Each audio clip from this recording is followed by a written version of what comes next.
Bini umaarangkada ang career lalong mas dumadami ang fans. Sa dinami-dami nga ng fans ngayon ng Bini, hindi na nga maitatangging talagang isa na nga sila sa mga girl group na talagang maihahambing sa ibang mga K-pop girl group na talagang sobrang lalakas din ngayon at sinusubaybayan nga ng mga tao. Recently nga ay naging successful ang kanilang naging concert at talagang marami ang humanga, sumayaw, kumanta at lalong-lalo na ay naiyak sa kanilang naipakitang mga performances. Lalong-lalo na at sobrang naging bongga nga ng kanilang pinakita dito at naging madamdamin nga din ang dating nito sa mga nanood nga ng concert nila. Samantala, talagang umaarangkada ang kanilang career ngayon at tiyak pa nga na mas magiging sikat pa ang girl group na ito dahil sa galing nga nilang kumanta at mag-perform ay tiyak na mas magiging kilala pa ang grupong ito.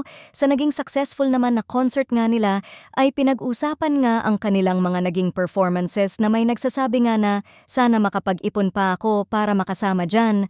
A massive tremor in music happens after these 8 worlds collides. Mahal na mahal ko talaga yung Bini. At may nagsabi pa ngang I love Bini po talaka.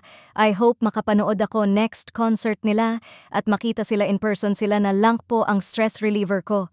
Marami nga ding mga celebrities ang nakapanood din ng concert nilang ito at talagang namangha sa kanilang pinakita dito. Mas pinag-usapan naman sila ngayon at talagang nakakakuha ngayong ng napakaraming suporta sa mga fans. Sa dami nga ng kanilang mga supporters, ngayon ay talagang expected na talagang mas malayo ang mararating ng grupong ito at mas makikilala pa nga hindi lang dito sa Pilipinas kundi sa buong mundo.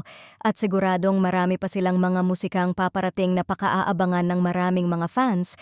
Sana nga lang ay maging consistent nga silang lahat sa kanilang mga performances at maging thankful na din sa kanilang mga supporters na talagang nagbigay nga sa kanila ng ingay ngayon.